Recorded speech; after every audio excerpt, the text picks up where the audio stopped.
வணக்கம். பொன்னியின் செல்வன் நாவலுக்கு அமரர் கல்கி அவர்கள் எழுதிய முடிவுரை. நேயர்களுக்கு என் மனமார்ந்த நன்றியை தெரிவித்துக் கொள்கிறேன். 3½ ஆண்டு காலம் பொன்னியின் செல்வன் கதையை தொடர்ந்து படித்து வந்ததில் நேயர்கள் காட்டிய பொறுமையையும் ஆர்வத்தையும் அன்பையும் போற்றி வணங்குகிறேன். கதை ஆரம்பித்து சில மாதங்கள் வரையில் நேயர்களிடையே இது இவ்வளவு ஆர்வத்தை உண்டாக்கும் என்று தோன்றவில்லை. பழந்தமிழ்நாட்டு சரித்திர பெயர்கள் சிலருக்கு பெரும் தலைவேதனை தருவதாக தெரிகிறது. போக போக அந்த தலைவேதனையை நேயர்கள் எப்படியோ போக்கிக் கொண்டார்கள். இதற்கு முன்னால் எந்த தொடர்கதையையும் நேயர்கள் இவ்வளவு ஆர்வத்துடன் படித்ததில்லை என்று சொல்லும் நிலைமை வெகு விரைவில் ஏற்பட்டது. அதே ஆர்வம் தொடர்ந்து நிலை பெற்று இருந்து வந்தது. கதை ஆரம்பித்த மறுவருடம் ஆடி 18ஆம் பெருக்கு தினத்தில் பரமக்குடியிலிருந்து பல நண்பர்கள் கையெழுத்திட்டு பொன்னியின் செல்வன் கதைக்கு தங்கள் பாராட்டுதல்களை தெரிவித்தார்கள். பொன்னியின் செல்வன் 1வது அத்தியாயம் 18ஆம் பெருக்கு திருவிழாவன்று வீரநாராயண ஏரிக்கரையில் தொடங்குகிறதல்லவா? பின்னர் அடிக்கடி பல நேயர்கள் கடிதம் எழுதி தங்கள் மகிழ்ச்சியை தெரிவித்துக் கொண்டிருந்தார்கள். இந்த பாராட்டுதல்களை எல்லாம் கதையின் ஆசிரியருக்குரியவையாக நான் கருதவில்லை. பழந்தமிழ்நாட்டின் சரித்திரத்திற்குரிய பெருமையாகவே கருதினேன். உண்மையிலேயே தமிழ்நாட்டின் பழைய வரலாறு தமிழர்கள் பெருமை கொள்ளக்கூடிய வரலாறு தான். சென்ற சில ஆண்டுகளாகத்தான் தமிழகத்தின் பழைய சரித்திர ஆராய்ச்சி முறையாக நடைபெற்று வருகிறது. கல்வெட்டும் செப்பு பட்டயங்களும் படிக்கப்பட்டு வருகின்றன. வரலாற்று ஆராய்ச்சியாளர்கள் அந்த ஆதாரங்களை வைத்து தமிழகத்தின் சரித்திரத்தை அங்கங்கே பகுதி பகுதியாக நிர்மாணித்து வருகிறார்கள். சரித்திரத்தின் எந்த ஒரு காலப்பகுதியை பற்றியும் பரிபூர்ணமாகவும் ஐயன் திருப்புக்கு இடமின்றியும் வரலாறு எழுதப்பட்டதாக சொல்வதற்கில்லை. 1400 வருடங்களுக்கு முன்னால் காஞ்சியை தலைநகராக கொண்டு நீடித்து அரசு புரிந்த பல்லவ சக்கரவர்த்திகளின் வரலாறு ஓரளவு ஆராயப்பட்டிருக்கிறது. அந்த 200 ஆண்டுகளை பற்றிய சரித்திர வரலாற்று விவரங்கள் நன்கு தெரிய வந்திருக்கின்றன. பின்னர் 1000 ஆண்டுகளுக்கு முன்னால் தொடங்கி 300 ஆண்டு புகழுடன் விளங்கிய விஜயாலய சோழ பரம்பரையின் காலத்து நிகழ்ச்சிகளும் ஓரளவு ஆராயப்பட்டிருக்கின்றன. இக்காலத்து நிகழ்ச்சிகளை பற்றி திட்டமாக நிர்மாணிக்க முடியாதபடி பல ஐயப்பாடுகள் தோன்ற இடம் இருக்கிறது. ஆயினும் சில சம்பவங்கள் மறுக்க முடியாத தகுந்த ஆதாரங்களுடன் நிர்ணயிக்கப்பட்டிருக்கின்றன. இவற்றுளெல்லாம் மிக முக்கியமானது, தமிழகத்துக்கு இணையற்ற பெருமையை அளிக்கக்கூடியது, உலக சரித்திரத்திலே ஒப்பற்ற சம்பவம் என்று கொண்டாடுவதற்கு தகுதியானது ஒன்று உண்டு.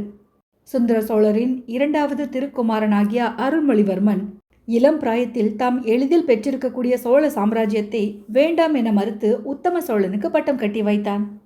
சுந்தர சோழருக்கு பின்னர் அவனுடைய மகன் அருள்மொழிவர்மனே சோழ சிங்காதனம் ஏறி அரசாள வேண்டுமென்று சோழ நாட்டு மக்கள் பெரிதும் விரும்பினார்கள். ஆயினும் அருள்மொழிவர்மன் தன் பெரிய பாட்டனாகிய கண்டராதித்தனுடைய புதல்வனும் தனக்கு சிறிய தகப்பன் முறையில் இருந்தவனுமான உத்தம சோழனுடைய உரிமையை மதித்து அவனுக்கு முடிசூட்டி வைத்தான் என்று திருவாலங்காட்டு செப்பேடுகள் அறுதியிட்டு உறுதி கூறுகின்றன. இந்த நிகழ்ச்சியை மற்றும் பல செப்பேடுகளும் கல்வெட்டுகளும் அந்த காலத்தில் அறிஞர் பலரால் எழுதப்பட்ட நூல்களும் உறுதிப்படுத்துகின்றன. அருள்மொழிவர்மன் திருமுடி சூட்டிக்கொள்ள வேண்டுமென்று ராஜ்யத்தின் மக்கள் விரும்பினார்கள். உற்றார் உறவினர் விரும்பினார்கள். அக்காலத்தில் மிக்க வலிமை பெற்றிருந்த சோழ பெரும்படையின் வீரர்கள் அனைவரும் விரும்பினார்கள். இவ்வாறு எல்லாவித ஆதரவும் அனுகூலங்களும் அருள்மொழிவர்மனுக்கு இருந்தும் அவன் ராஜ்யத்தை உத்தம சோழனுக்கு அளித்து பட்டம் கட்டுவித்தான். உலக சரித்திரத்திலும் காவிய இதிகாசங்களிலும் இதற்கு ஒப்பான இன்னொரு அரும்பெரும் செயலை காண்பதரிது. அசோக சக்கரவர்த்தி கலிங்க நாட்டு போரில் மகத்தான வெற்றி அடைந்த பிறகு இனி யுத்தம் வேண்டாம் என்று முடிவு செய்ததைத்தான் அருள்மொழிவர்மன் தியாகத்திற்கு இணையாக சொல்லலாம். பொன்னியின் செல்வன் கதையில் சிகரமான சம்பவம் அருள்மொழிவர்மரின் ஒப்பற்ற தியாகமே ஆகும். கதையில் வரும் சகல நிகழ்ச்சிகளும் இந்த மகத்தான சம்பவத்தை நோக்கியே சென்று கொண்டிருக்கின்றன. அதனாலேயே இக்கதையின் 5வது பகுதிக்கு தியாக சிகரம் என்று பெயர் தரப்பட்டது. இக்கதையின் சிகரமான நிகழ்ச்சி பொன்னியின் செல்வன் செய்த சாம்ராஜ்ய தியாகம்தான் என்பதை கதையை படித்து வந்த நேயர்கள் அனைவரும் உணர்ந்திருப்பார்கள் என்று நம்புகிறேன். யாராவது அதை உணரவில்லை என்றால் அதற்கு காரணம் ஆசிரியருடைய ஆற்றல் குறைவென்றே கூற வேண்டும். அந்த குறையை கதாசிரியர் தாழ்மையுடன் ஒப்புக்கொண்டு நேயர்களிடம் மன்னிப்பு கோர வேண்டியதுதான். பொன்னியின் செல்வன் கதை வெளியாகி வந்த போதெல்லாம் நேயர்கள் ஒப்பற்ற ஆர்வம் காட்டி வந்தார்கள். பலர் பாராட்டி கடிதங்கள் எழுதி உற்சாகப்படுத்தி வந்தார்கள். நேயர்களிடமிருந்து வந்த கடிதங்களில் அப்பொழுதெல்லாம் கருத்து வேற்றுமையே காணப்படவில்லை. கதை முடிவடைந்த பிறகும் நூற்றுக்கணக்கான கடிதங்கள் வந்திருக்கின்றன. இக்கடிதங்களில் பெரிதும் கருத்து வேற்றுமை காணப்படுகிறது. பாதி பேர் கதையின் முடிவை பாராட்டியிருக்கிறார்கள். இன்னும் பாதி பேர் கதை முடிந்த விதத்தை குறை கூறியிருக்கிறார்கள். சட்டென்று முடித்து விட்டதாகவும் பல கதாபாத்திரங்கள் பின்னால் என்ன ஆனார்கள் என்று சொல்லாமலே கதையை முடித்து விட்டதாகவும் வருந்தி இருக்கிறார்கள். காரசாரமான கண்டனங்கள் எழுதியவர்களும் உண்டு. கண்டனமாகவும் குறை சொல்லியும் எழுதியிருப்பவர்கள் அனைவரும் கதையை இன்னும் வளர்த்தி எழுதியிருக்கலாம் என்றே அபிப்பிராயம் தெரிவித்திருப்பதை எண்ணி ஒருவாறு திருப்தி அடைகிறேன். 3½ ஆண்டு தொடர்ந்து வெளியாகி வந்த கதையை குறித்து அலுப்படைந்து எப்போது முடிக்கப் போகிறீர் என்று கேளாமல், ஏன் இப்படி திடுதுப்பென்று முடித்து விட்டீர், ஏன் மேலும் வளர்த்தி எழுதியிருக்க கூடாது என்று நேயர்கள் கேட்பது ஒருவாறு மகிழ்ச்சி அடைவதற்குரிய நிலைமைதான். ஆயினும் நேயர்களில் ஒரு பகுதியினரை திருப்தி செய்ய முடியாமல் போனது பற்றி வருத்தப்படுகிறேன். பொன்னியின் செல்வன் கதையை இப்போது முடித்திருப்பதற்கு 2 முக்கிய காரணங்கள் உண்டு. முதலாவது, முன்னமே குறிப்பிட்டது போல் கதையில் சிகரமான நிகழ்ச்சி பொன்னியின் செல்வன் தன் கையில் கிடைத்த மகா சாம்ராஜ்யத்தை தியாகம் செய்து இன்னொருவருக்கு முடிசூட்டியதாகும். ஆகையால் அந்த பெரும் நிகழ்ச்சிக்கு பிறகு கதையை வளர்த்தி கொண்டு போவது ஆங்கிலத்தில் சொல்லப்படுவது போல் கிளைமேக்ஸுக்கு பிறகு ஆன்டி கிளைமேக்ஸுக்கு போவதாக முடியும். நேயர்கள் பலர் இப்போது சீக்கிரம் முடித்து விட்டதாக குறை சொன்னாலும் இந்த கதை மேலும் வளர்ந்தால் விரைவில் அதே நேயர்கள் வேறு விதமாக குறைபட நேரிடும். எப்போது முடிக்கப் போகிறீர் என்று ஆசிரியரை நேயர்கள் கேட்கும் நிலைமை விரைவில் ஏற்பட்டுவிடும்.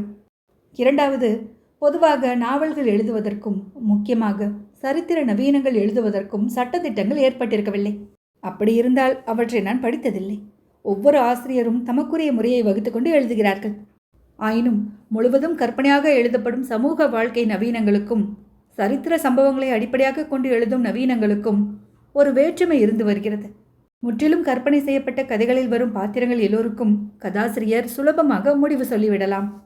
கதாநாயகனும் கதாநாயகியும் கல்யாணம் செய்து கொண்ட பிறகோ, அல்லது நாயகன் தூக்கு மேடை ஏறியும் கதாநாயகி கடலில் விழுந்தும் இறந்த பின்னரோ கதையில் வரும் பாத்திரங்களை ஒரு பாராவில் சரிப்படுத்தி விடலாம். கல்யாணம் செய்து கொண்ட தம்பதிகள் பிள்ளைக்குட்டி பேரர்களை பெற்று நெடுங்காலம் வாழ்ந்தார்கள் என்றும், மற்ற கதாபாத்திரங்களில் நல்லவர்கள் எல்லோரும் சுகமடைந்தார்கள் என்றும், கெட்டவர்கள் எல்லோரும் பல கஷ்டங்கள் பட்டு செத்தொழிந்தார்கள் அல்லது தக்க தண்டனை அடைந்தார்கள் என்றும் கூறி கதையை திருப்திகரமாக முடிக்கலாம். சரித்திர கதைகளை இந்த விதத்தில் முடிப்பது அவ்வளவு எளிய காரியமும் அன்று உசிதமும் ஆகாது. சரித்திர கதைகளில் வரும் பாத்திரங்களில் இறந்து போனவர்களை தவிர மற்றவர்கள் எல்லோரும் பிற்காலத்தில் பற்பல காரியங்களில் ஈடுபடுவார்கள். வெற்றியோ தோல்வியோ சுகமோ துக்கமோ அடைவார்கள். அவற்றை குறித்து முன்னதாகவே சொல்லிவிடுவது முறையாகுமா? அல்லது ஆதாரங்களுடன் கூடிய விவரங்கள் இல்லாமல் முடிவான நிகழ்ச்சிகளை பற்றி மட்டும் சொல்வதுதான் உசிதமாகுமா? கதையை எந்த காலத்தில் முடிக்கிறோமோ அந்த காலத்தில் பாத்திரங்கள் இருந்த நிலையிலேயே விட்டு விடுவதுதான் முறையென்று கருதினேன். ஆனால் இது பல நேயர்களுக்கு திருப்தி அளிக்கவில்லை என்பதை காண்கிறேன். பல நேயர்கள் அறிந்து கொள்ள விரும்பும் கேள்விகளுக்கு பதில் தமிழ்நாட்டு சரித்திரம் படித்தவர்கள் தாங்களே அறிந்து கொள்வார்கள். ஆயினும் அனைவருக்கும் திருப்தி அளிக்கும் பொருட்டு எல்லாவற்றுக்கும் பதில் தந்து விடுகிறேன். 1. மேலும் பல இடையூறுகளை தாண்டிய பிறகு குந்தவையும் வந்தியத்தேவனும் மனம் செய்து கொள்கிறார்கள். இருவரும் சோழ சாம்ராஜ்யத்தில் மிகவும் மதிக்கப்படுகிறார்கள். தஞ்சை பெரிய கோவிலில் உள்ள கல்வெட்டு ஒன்றில் ராஜராஜத்தேவனின் திருத்தமக்கையார், வல்லவரையர் வந்தியத்தேவரின் மகாதேவியார், ஆழ்வார் பராந்தக குந்தவையார் என்று பறிக்கப்பட்டு விளங்குகிறது. 2. இரும்பு மனிதராகிய சின்ன பழுவாட்டரையர் உயிர் பிழைத்து பல கஷ்டங்களை அனுபவித்த பிறகு ஊருக்கு திரும்பி வருகிறார். சோழ சாம்ராஜ்யத்திற்கு பல அரிய சேவைகள் செய்கிறார். 3. வீர வைஷ்ணவன் ஆழ்வார்க்கடியான் தனது ஒற்றறியும் வேலையை மேலும் நடத்தி கொண்டிருக்கிறான். 4. பொன்னியின் செல்வர் வந்தியத்தேவனுடன் பெரிய கடற்படை தயாரித்து கொண்டு கடல் கொள்ளைக்காரர்களை அடக்கி சோழ சாம்ராஜ்யத்தை கடல்களுக்கு அப்பால் உள்ள வெளிநாடுகளில் நிலைநாட்டுகிறார்.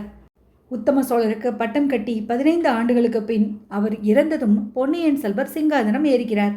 ராஜராஜ சோழன் என்ற பட்டத்துடன் நீண்ட காலம் சோழ சாம்ராஜ்யத்தை ஆள்கிறார். 5. பழைய மதுராந்தகன் ஆபத்துதவிகளின் தூண்டுதலாலும் ஈழ மன்னன் சேர மன்னன் உதவி கொண்டும் பாண்டிய நாட்டை கவர்ந்து முடிசூட்டிக் கொள்ள முயல்கிறான். அவனுடைய முயற்சி பெரிதும் பலம் பெறுகிறது. ராஜராஜ சோழன் பட்டத்திற்கு வந்த பிறகு அமரபூஜங்கன் நெடுஞ்செழியனை போரில் வெல்கிறார். அவன் வீரஸ்வர்க்கம் எய்துகிறான். திருப்புரம்பியம் காட்டில் முடிசூட்டப்பட்ட இளம் பாண்டியனும் ராஜ்யத்திற்கு உரிமை கொண்டாடுகிறான். அவன் போர்க்களத்திலிருந்து தப்பி சென்று மறுபடியும் நாட்டை பெற சதி செய்கிறான். இவன் பிற்காலத்தில் ராஜேந்திர சோழனால் முறியடிக்கப்படுகிறான். 7. நந்தினி அமரபுஜங்கன் இறந்த பிறகு தானும் உயிர் துறக்கிறாள். அதற்கு முன்னால் ராஜராஜ சோழர் அவளை சந்திக்கிறார். அவரிடம் தன் பிறப்பை பற்றிய உண்மையை கூறிவிட்டு இறக்கிறாள். 8. குழந்தை ஜோதிடரின் கூற்றுகள் வானதியின் விஷயத்தில் பலிக்கின்றன. வானதிக்கு பிறக்கும் குழந்தையான ராஜேந்திரன் கங்கையும் கடாரமும் கொண்ட சோழன் என்று பிற்காலத்தில் சரித்திரத்தில் புகழ் பெறுகிறான். ஆனால் வானதி தன் சபதத்தை நிறைவேற்றிவிட்டு உயிர் துறக்கிறாள். ராஜராஜனுடன் சோழ சிங்காதனம் ஏறுகிறவள் உலகமகா தேவி என்னும் திருநாமம் கொண்ட இன்னொரு ராணியாவாள். 9. ஆபத்துதவிகள் பாண்டிய ராஜ்யத்தை ஸ்தாபிக்கும் முயற்சிகளில் மேலும் ஈடுபட்டு வருகிறார்கள். நந்தினி உயிரோடு இருக்கும் வரையில் ஆதித்த கரிகாலனுடைய அகால மரணத்தை பற்றி விசாரிக்கப்படவில்லை. நந்தினியின் மரணத்திற்கு பிறகு ராஜராஜ சோழன் ரவிதாசன் முதலிய ஆபத்துதவிகளை கைப்பற்றி தண்டனை விதித்து அவர்களுடைய சொத்துக்களை பறிமுதல் செய்யவும் கட்டளை பிறப்பிக்கிறான். நேயர்கள் அவ்வளவாக கவலைப்படாத இன்னும் சில கதாபாத்திரங்களை பற்றிய விவரங்களையும் கோரிவிடுகிறேன். சுந்தர சோழர் காஞ்சி பொன் மாளிகையில் 3 ஆண்டு காலம் வசித்துவிட்டு அங்கேயே உயிர் துறந்து பொன் மாளிகை துஞ்சிய தேவர் என்று பெயர் பெறுகிறார். அவருடைய அருமை மனைவி வானமாதேவி மலையமானுடைய மகள். அவருடன் உடன்கட்டை ஏறி சுவர்க்கம் அடைகிறாள். பார்த்திபேந்திரன் குந்தவை தன்னை நிராகரித்துவிட்ட கோபத்தினால் காஞ்சியில் சுதந்திர ராஜ்யத்தை நிறுத்த பார்க்கிறான். அதில் தோல்வி கண்டு சக்தி இல்லாமல் மாண்டு போகிறான். கந்தமாறன் பாலாற்றின் வடமேற்கில் புதிய மாளிகை கட்டிக்கொண்டு சோழ சாம்ராஜ்யத்திற்கு தொண்டு செய்து வாழ்கிறான். அவனுக்கு பின்னால் சம்புவரையர் குலம் மிக பிரசித்தி அடைகிறது. நேயர்களை திருப்திப்படுத்துவதற்காகவே மேலே கண்டவற்றை எழுதினேன். உண்மையில் இவையெல்லாம் இன்னும் ஒரு பெரிய சரித்திர கதைக்கு ஆதாரமாகக்கூடிய முக்கிய நிகழ்ச்சிகளாகும். உத்தம சோழனுக்கு பின்னால் சிங்காதனம் ஏறிய ராஜராஜன், ராஜேந்திரன், ராஜாதிராஜன், வீரராஜேந்திரன், குலோத்துங்க சோழன் முதலிய சோழ பேரரசர்களின் காலத்திய மகோன்னத நிகழ்ச்சிகள் பொன்னியின் செல்வன் கதையைப் போல் பல சரித்திர கதைகள் புனைவதற்கு ஆதாரமாக கூடியவை. இந்த கதையின் ஆசிரியரை காட்டிலும் அறிவிலும் ஆற்றலிலும் ஆராய்ச்சியிலும் மிக்கவர்கள் வருங்காலத்தில் சோழ சரித்திரத்தை அடிப்படையாக கொண்ட பல மகோன்னதமான நவீனங்களை எழுதி தமிழகத்திற்கு மேலும் மேலும் தொண்டுகள் செய்வார்கள் என்று நம்புகிறேன். இப்படிக்கு அமரர் கல்கி. இந்த கதையை இவ்வளோ நாள் தொடர்ந்து கேட்டு வந்த உங்கள் எல்லோருக்கும் என்னோட மனமார்ந்த நன்றிகள். வாய்ப்பு கிடைச்சா பொன்னியின் செல்வன் புத்தகத்தை ஒரு தடவை நீங்களே வாசிச்சு பாருங்கள். அது ஒரு மிகச்சிறந்த அனுபவமாக உங்களுக்கு அமையும். மேலும் ஒரு நல்ல கதையுடன் உங்களை சந்திக்கிறேன். நன்றி, வணக்கம்.